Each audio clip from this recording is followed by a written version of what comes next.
We certainly are excited that this Blue Ribbon Commission is to set us on a long-term perspective on where California should be going with early education from preschool to childcare, everything in between. There's a lot of optimism in Fresno right now, and we can sense that optimism, and that's a part of why we're here, and we feel like that's very similar to early childhood education.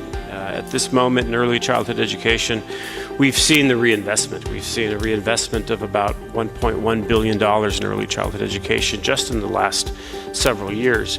After I leave that white building, I have the same concerns for my family. I want to make sure that the kids have a great education, that we have a roof over our head, that the lunch is packed, and that their school experience is the best that they can be. And so I share that because sometimes we get lost in the Sacramento folks versus the regular folks, and I want to assure you that the folks up here are the real folks. We are here, yes, because we care for California, but mainly because we care about your families, because your families are our families. I was working in early childhood education for about 15 years as a provider of services, and I decided to run for office during the middle of these cuts. If we had these types of budget reserves, I'd still be back running ECE programs.